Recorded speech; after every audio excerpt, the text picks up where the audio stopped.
Chapter 16. Gold. As Lassiter had reported to Jane, Venters went through safely, and after a toilsome journey, reached the peaceful shelter of Surprise Valley.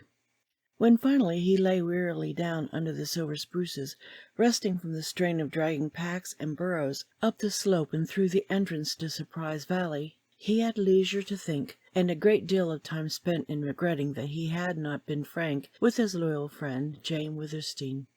But he kept continually recalling, when he had once more stood face to face with her, and had been shocked at the change in her, and had heard the details of her adversity, he had not had the heart to tell her of the closer interest which had entered his life. He had not lied, yet he had kept silence. Bess was in transports over the stores of supplies and the outfit he had packed from Cottonwoods. He had certainly brought 100 times more than he had gone for, enough surely for years, perhaps to make permanent home in the valley.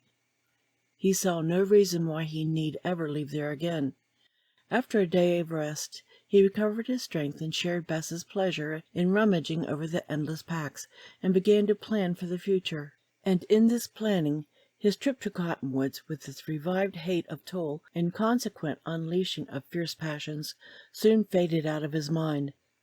By slower degrees, his friendship for Jane Withersteen and his contrition drifted from the active preoccupation of his present thought to a place in memory with more and more infrequent recalls. And as far as the state of his mind was concerned, upon the second day after his return, the valley, with its golden hues and purple shades, the speaking west wind and the cool, silent nights, and Bess's eyes watching with their wonderful light, so wrought upon Venters that he might never have left them at all. That afternoon he set to work. Only one thing hindered him from beginning, though it in no wise checked his delight, and that in the multiplicity of tasks planned to make a paradise out of the valley, he could not choose the one with which to begin. He had to grow into the habit of passing from one dreamy pleasure to another, like a bee going from flower to flower in the valley, and he found his wandering habit likely to extend his labors. Nevertheless, he made a start. At the outset, he discovered Bess to be both a considerable help in some ways and a very great hindrance in others. Her excitement and joy were spurs, inspirations, but she was utterly impractical in her ideas, and she flitted from one plan to another with bewildering vacillation. Moreover, he fancied that she grew more eager, youthful, and sweet, and he marked that it was far easier to watch her and listen to her than it was to work. Therefore he gave her tasks that necessitated her going off into the cave where he had stored his packs. Upon the last of these trips, when he was some distance from the terrace and out of sight of camp, he heard a scream, then the sharp barking of the dogs. For an instant he straightened up, amazed. Danger for her had been absolutely out of his mind. She had seen a rattlesnake or a wildcat. Still, she would not have been likely to scream at sight of either, and the barking of the dogs was ominous. Dropping his work, he dashed back along the terrace. Upon breaking through a clump of aspens, he saw the dark form of a man in the camp. Cold, then hot, Venters burst into frenzied speed to reach his guns. He was cursing himself for a thoughtless fool when the man's tall form became familiar, and he recognized Lassiter. Then the reversal of emotions changed his run to a walk. He tried to call out, but his voice refused to carry. When he reached the camp, there was Lassiter staring at the white-faced girl. By that time Ring and Whitey had recognized him. "Hello, Venters. I'm making you a visit," said Lassiter slowly, "and I'm some surprised to see you've a young feller for company." One glance had sufficed for the keen rider to read Bess's real sex, and for once his cool calm had deserted him. He stared till the white of Bess's cheeks flamed into crimson. That, if it were needed, was the concluding evidence of her femininity, for it went fittingly with her sun-tinted hair and darkened, dilated eyes, the sweetness of her mouth, and the striking symmetry of her slender shape. "Heavens, Lassiter!" panted Venters when he caught his breath. "What a relief it's only you! How, in the name of all that's wonderful, did you ever get here? I trailed you. I wanted to know where you was, if you had a safe place, so I trailed you." "Trailed me?" cried Venters bluntly. "I reckon it was some of a job after I got to them smooth rocks. I was all day tracking you up and down them little cut steps in the rock. The rest was easy. Where's your hoss? I hope you hit him." "I tied him in them queer cedars down on the slope. He can't be seen from the valley." "That's good. Well, I'm completely dumbfounded.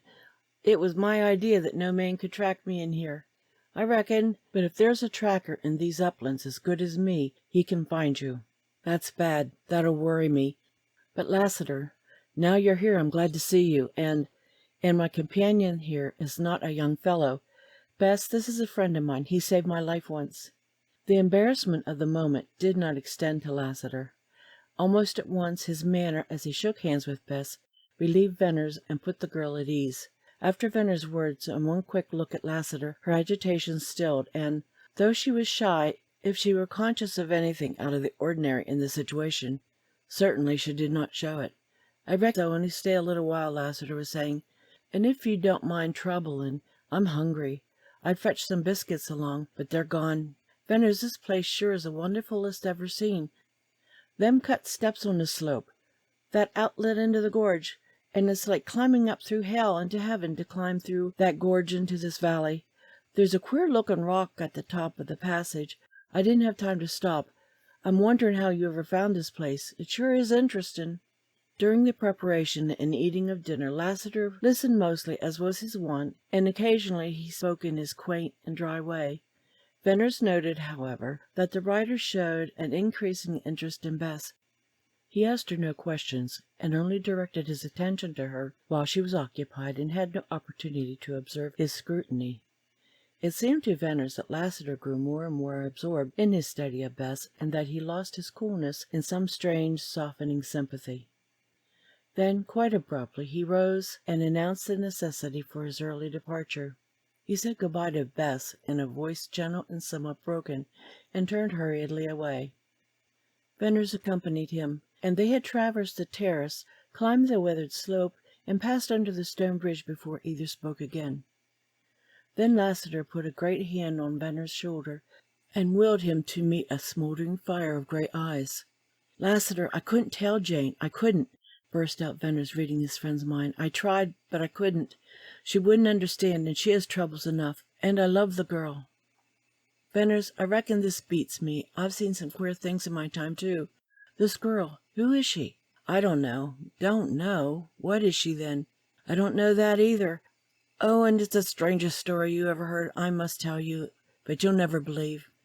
Venner's, women were always a puzzle to me. But for all that, if this girl ain't a child, and as innocent, I'm no fit person to think of virtue and goodness in anybody. Are you going to be square with her?" "I am, so help me God." "I reckon so. Mebbe my temper oughtn't led me to make sure. But, man, she's a woman in all but years. She's sweeter'n a sage. Lassiter, I know. And the hell of it is that in spite of her innocence and charm, she's not what she seems. I wouldn't want to, of course. I couldn't call you a liar, Venner," said the older man. "What's more, she was Oldring's masked rider." Venner expected to floor his friend with that statement, but he was not in any way prepared for the shock his words gave. For an instant he was astounded to see Lassiter stunned. Then his own passionate eagerness to unbosom himself, to tell the wonderful story, precluded any other thought. "Son, tell me all about this," presently said Venner as he seated himself on his stone and wiped his moist brow. Thereupon Venner began his narrative at the point where he had shot the rustler and Oldring's masked rider, and he rushed through it, telling all, not holding back even Bess's unreserved avowal of her love or his deepest emotions. "That's the story," he said, concluding. "I love her, though I've never told her. If I did tell her, I'd be ready to marry her, and that seems impossible in this country. I'd be afraid to risk taking her anywhere, so I intend to do the best I can for her here." "The longer I live, the stranger life is," mused Lassiter, with downcast eyes. "I'm reminded of something you once said to Jane about hands in her game of life. There's that unseen hand of power, and Toll's black hand, and my red one, and your indifferent one, and the girl's little brown helpless one. And Venner's there's another one, that's all wise and all wonderful. That's the hand guiding Jane Withersteen's game of life. Your story's one today's a far clearer head than mine. I can't offer no advice, even if you ask me for it. Maybe I can help you. Anyway, I'll hold Oldring's up when he comes to the village and find out about this girl. I knew the rustler years ago. He'll remember me." "Lassiter, if I ever meet Oldring, I'll kill him," cried Venners with sudden intensity. "I reckon that'd be perfectly natural," replied the rider. "Make him think Bess is dead, as she is to him in that old life. Sure, sure, son. Cool down now. If you're going to begin pulling guns on Toll and Oldring, you want to be cool. I reckon, though, you'd better keep hid here. Well, I must be leaving. One thing, Lassiter, you'll not tell Jane about Bess? Please don't." "I reckon not. But I wouldn't be afraid to bet that after she got over anger at your secrecy, Venners, she'd be furious once in her life. She'd think more of you. I don't mind saying for myself that I think you're a good deal of a man." In the further ascent, Venners halted several times with the intention of saying goodbye, yet he changed his mind and kept on climbing till they reached Balancing Rock. Lassiter examined the huge rock, listening to Venners' idea of its position and suggestion, and curiously placed a strong hand upon it. "Hold on!" cried Venners. "I heaved at it once and have never gotten over my scare." "Well, you do seem uncommon nervous," replied Lassiter, much amused. "Now, as for me, why, I always had the funniest notion to roll the stones. When I was a kid I did it, and the bigger I got, the bigger stones I'd roll. Ain't that funny? Honest, even now I often get off my hoss just to tumble a big stone over a precipice and watch it drop, and listen to it bang and boom. I've started some slides in my time, and don't you forget it. I never seen a rock I wanted to roll as bad as this one. Wouldn't there just be roaring and crashing hail down on that trail?" "You'd close the outlet forever," exclaimed Venners. "Well, goodbye, Lassiter. Keep my secret and don't forget me. And be mighty careful how you go out in that valley below. The Rustler's Canyon isn't more than 3 miles up the pass. Now you've tracked me here, I'll never feel safe again." In his descent to the valley, Venners' emotion, roused to stirring pitch by the recital of his love story, quieted gradually, and in its place came a sober, thoughtful mood. All at once he saw that he was serious, because he would never again regain his sense of security while in the valley. What Lassiter could do another skillful tracker might duplicate. Among the many riders with whom Ventners had ridden, he recalled no one who could have taken his trail at Cottonwoods and have followed it to the edge of the bare slope in the pass, let alone up that glistening smooth stone. Lassiter, however, was not an ordinary rider. Instead of hunting cattle tracks, he had likely spent a goodly portion of his life tracking men. It was not improbable that among Oldring's rustlers there was one who shared Lassiter's gift for trailing, and the more Ventners dwelt on this possibility, the more perturbed he grew. Lassiter's visit, moreover, had a disquieting effect on Bess, and Ventners fancied that she entertained the same thought as to future seclusion. The breaking of their solitude, though by a well-meaning friend, had not only dispelled all its dream and much of its charm, but had instilled a canker of fear.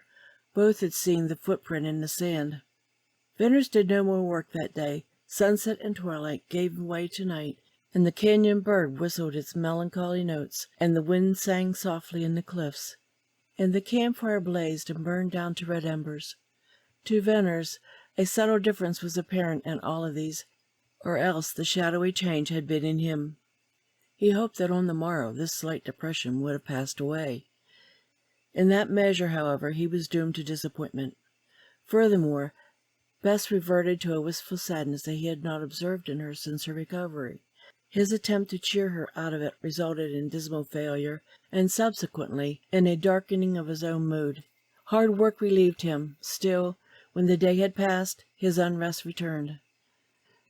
Then he set to deliberate thinking, and there came to him the startling conviction that he must leave Surprise Valley and take Bess with him.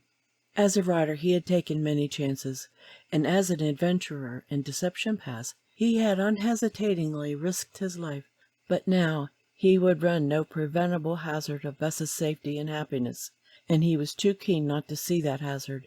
It gave him a pang to think of leaving the beautiful valley just when he had the means to establish a permanent and delightful home there. One flashing thought tore in hot temptation through his mind. Why not climb up into the gorge, roll the Balancing Rock down the trail, and close forever the outlet to Deception Pass? "That was the beast in me, showing his teeth," muttered Ventners scornfully. "I'll just kill him good and quick. I'll be fair to this girl if it's the last thing I do on earth." Another day went by in which he worked less and pondered more, and all the time covertly watching Bess. Her wistfulness had deepened into downright unhappiness, and that made his task to tell her all the harder. He kept the secret another day, hoping by some chance she might grow less moody, and to his exceeding anxiety she fell into far deeper gloom. Out of his own secret and the torment of it, he divined that she too had a secret, the keeping of which was torturing her. As yet he had no plan thought out in regard to how or when to leave the valley, but he decided to tell her the necessity of it, and to persuade her to go. Furthermore, he hoped his speaking out would induce her to unburden her own mind. "Bess, what's wrong with you?" he asked. "Nothing," she answered with an averted face. Venters took hold of her gently, though masterfully, forced her to meet his eyes. "You can't look at me and lie," he said. "Now, what's wrong with you? You're keeping something from me." "Well, I've got a secret too, and I intend to tell it presently." "Oh, I have a secret. I was crazy to tell you when you came back. That's why I was so silly about everything. I kept holding my secret back, gloating over it. But when Lassiter came, I got an idea that changed my mind. Then I hated to tell you." "Are you going to now?" Yes, I was coming to it. I tried yesterday, but you were so cold. I was afraid. I couldn't keep it much longer." "Very well, most mysterious lady, tell me your wonderful secret." "You needn't laugh," she retorted with the first glimpse of reviving spirit. "I can take the laugh out of you in 1 second. It's a go." She ran through the spruces to the cave and returned carrying something which was manifestly heavy. Upon nearer view he saw that whatever she held with such evident importance had been bound up in a black scarf he well remembered. That alone was sufficient to make him tingle with curiosity. "Have you any idea what I did in your absence?" she asked. "I imagine you lounged about, waiting and watching for me," he replied, smiling. "I've got my share of conceit, you know." "You're wrong. I worked. Look at my hands." She dropped on her knees close to where he sat, and carefully depositing the black bundle, she held out her hands. The palms and inside of her fingers were white, puckered, and worn. "Why, Bess, you've been fooling in the water," he said. "Fooling? Look here." With deft fingers she spread open the black scarf, and the bright sun shone upon a dull, glittering heap of gold. "Gold!" he ejaculated. "Yes, gold. See, pounds of gold. I found it, washed it out of the stream, picked it out grain by grain, nugget by nugget." "Gold!" he cried. "Yes. Now laugh at my secret." For a long while Venters gazed, then he stretched forth a hand to feel if the gold was real. "Gold!" he almost shouted. "Bess, there are hundreds, thousands of dollars worth here." He leaned over to her and put his hand strong and clenching now on hers. "Is there any more where this came from?" he whispered. "Plenty of it, all the way up the stream to the cliff. You know I've washed for gold. Then I've heard the men talk. I think there's no great quantity of gold here, but enough for a fortune for you." "That was your secret." "Yes, I hate gold, for it makes men mad. I've seen them drunk with joy, and dance and fling themselves around. I've seen them curse and rave. I've seen them fight like dogs and roll in the dust. I've seen them kill each other for gold." "Is that why you hated to tell me?" Not altogether." Bess lowered her head. "It was because I knew you'd never stay here long after you found gold." "You were afraid I'd leave you?" "Yes." "Listen, you great, simple child. Listen, you sweet, wonderful, wild, blue-eyed girl. I was tortured by my secret. It was that I knew we must leave the valley. We can't stay here much longer. I couldn't think how we'd get away out of the country, or how we'd live if we got out. I'm a beggar. That's why I kept my secret. I'm poor. It takes money to make way beyond Sterling. We couldn't ride horses or burros or walk forever, so while I knew we must go, I was distracted over how to go and what to do. Now, we've got gold. Once beyond Sterling, we'll be safe from the rustlers. We've no others to fear. Oh, listen, Bess." Venters now heard his voice ringing high and sweet, and he felt Bess's cold hands in his crushing grasp as she leaned toward him, pale, breathless. "This is how much I'd leave you. You made me live again. I'll take you away, far away from this wild country. You'll begin a new life. You'll be happy. You shall see cities, ships, people. You shall have anything your heart craves. All the shame and sorrow of your life shall be forgotten, as if they had never been. This is how much I'd leave you here alone, you sad-eyed girl. I love you. Don't you know it? How could you fail to know it? I love you. I'm free. I'm a man you've made, no more a beggar. Kiss me. This is how much I'd leave you here alone, you beautiful, strange, unhappy girl, but I'll make you happy. What do I care for your past? I love you. I'll take you home to Illinois to my mother. I'll make up all you've lost. Oh, I know you love me, knew it before you told me, and it changed my life. And you'll go with me, not as my companion, as you are here, nor my sister, but Bess, darling, as my wife. End of chapter 16.